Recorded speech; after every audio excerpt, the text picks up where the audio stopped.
महिलाओं पर होने वाले अत्याचार जैसे रुकने का नाम ही नहीं ले रहे हैं।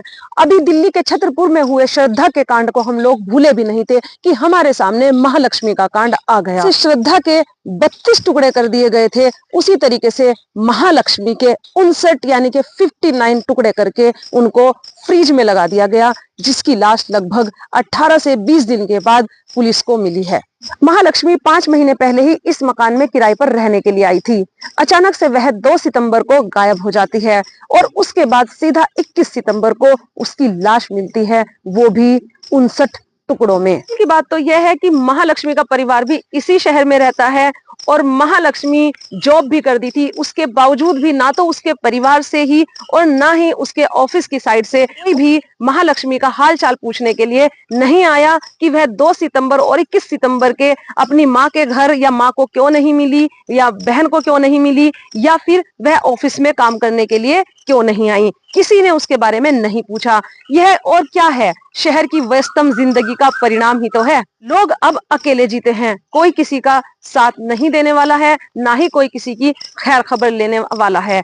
साबित होता है महालक्ष्मी के इस हत्याकांड से, जो लड़की लगातार 20 दिन तक गायब रही लेकिन उसकी सुध किसी ने नहीं ली कि आखिर महालक्ष्मी कहाँ चली गई। तभी तब चलता है जब महालक्ष्मी के घर से बहुत तेज बदबू आने लगती है। पड़ोसी पूरी तरीके से परेशान हो जाते हैं और मकान मालिक को कॉल करते हैं कि आपके घर से कई दिन से लगातार बदबू आ रही है, आप आकर एक बार देखिए तो सही कि आखिर माजरा क्या है, कहीं कोई जानवर तो अंदर नहीं मर गया है जिसके सड़ने से इतनी ज्यादा तेज बदबू आ रही है। आखिर महालक्ष्मी का कत्ल किसने किया, क्यों किया और उसके 59 टुकड़े करने वाला बंदा आखिर कौन है, इस कहानी के माध्यम से आज हम वही जानने की कोशिश करेंगे। इस कैसे आप, आई होप आप अच्छे होंगे, जरूर अपना और अपनों का ख्याल भी रख रहे होंगे। मैं सीमानाज लेकर आ गई हूँ आपके लिए फिर से एक सच्ची घटना। कर्नाटक की राजधानी बेंगलुरु का एक इलाका है व्यालीकलम, जहाँ पर महालक्ष्मी 5 महीने ही किराए पर रहने के लिए आई थी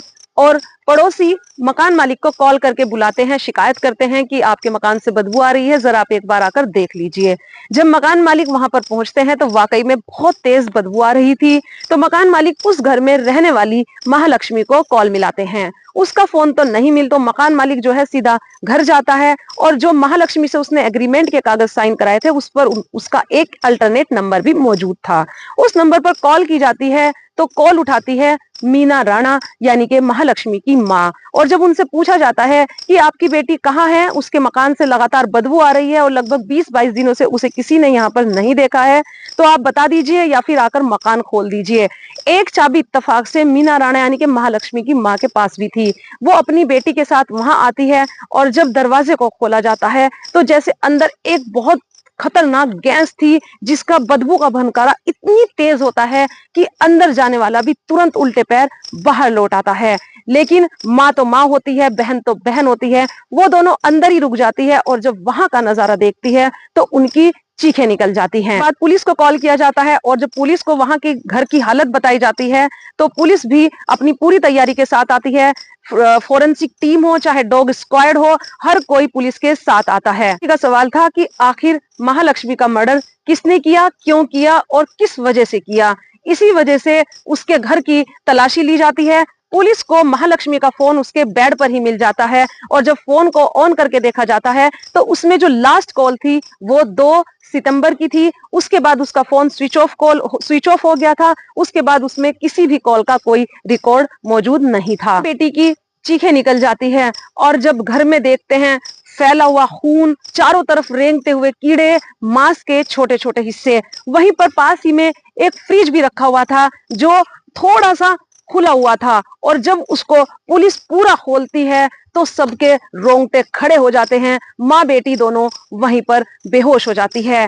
फ्रिज के सबसे ऊपरी हिस्से में रखे हुए थे किसी मानव के कटे हुए पैर और सबसे नीचे के हिस्से में रखा हुआ था किसी मानव का सर। और जब उसको ध्यान से देखा जाता है तो वह सर किसी और का नहीं बल्कि उस बेचारी लड़की का, महालक्ष्मी का ही सर होता है और बाकी के उसके शरीर के छोटे छोटे हिस्से करके बीच वाले खाने में डाल दिए गए थे। कुछ हिस्से तमाम घर के अंदर फैले हुए थे और उसके बाद किसी की उनको हाथ लगाने की हिम्मत नहीं होती, क्योंकि 20 दिन में लाश इतनी ज्यादा सड़ चुकी थी। पोस्टमार्टम वाले लड़कों को बुलाया जाता है और जब उसके टुकड़ों को इकट्ठा किया जाता है और उनकी गिनती की जाती है तो उसके 59 टुकड़े मिलते हैं। 29 साल की महालक्ष्मी नेपाल की रहने वाली थी। 2019 तक वो नेपाल में ही रहती है, लेकिन उसकी 2019 में हेमंत दास के साथ शादी हो जाती है और शादी के बाद वह कर्नाटक आ जाती है अपने पति के साथ।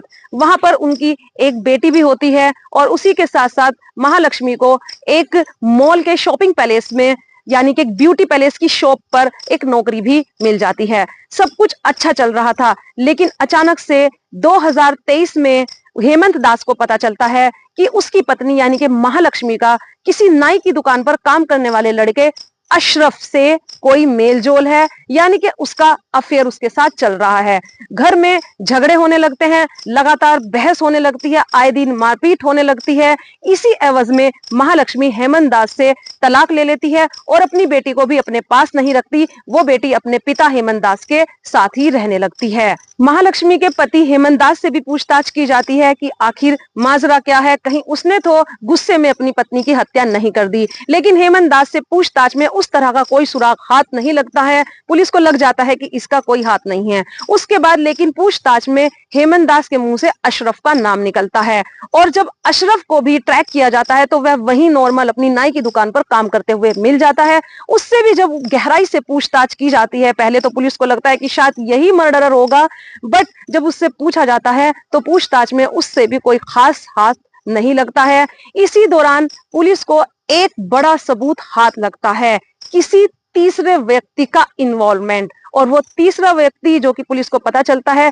पश्चिम बंगाल में कहीं रह रहा है और महालक्ष्मी को पड़ोसियों द्वारा पता चलता है कि वह लड़का रोज उसको लेने भी आता था और छोड़ने भी आता था, यानी कि सुबह जब वो ऑफिस जाती थी तो उसको लेकर जाता था और शाम को ऑफिस से उसको छोड़ने के लिए भी आता था। कि शक की सुई सबूत के साथ उस लड़के की तरफ चली गई और पुलिस ने उसके लिए कई टीमें गठित कर दी उसको पकड़ने के लिए। अभी तक वह हत्यारा पकड़ में तो नहीं आ सका है, लेकिन पुलिस चाहे तो क्या नहीं कर सकती और बहुत जल्दी पकड़ में आ ही जाएगा। जब तक असली हत्यारा पकड़ा नहीं जाता है, अन्य लोग भी हिरासत में ही हैं, उनको तब तक नहीं छोड़ा जाएगा तब तक उसका असली हत्यारा सामने नहीं आ जाएगा। हत्यारा तो कभी ना कभी जरूर पकड़ा जाएगा, लेकिन वीडियो के अंत में मैं आपसे बस इतना ही कहना चाहूंगी कि इतना भी अपने आप में मत खोइए कि आपको अपने आसपास वालों का ख्याल ही ना रहे। ज्यादातर अपराध जो होते हैं वो तभी होते हैं जब आप अपने अपनों से दूर हो जाते हैं, सामने वाला अकेला पड़ जाता है और तीसरा व्यक्ति उसका फायदा उठा लेता है। 20 दिन से वह बेचारी लड़की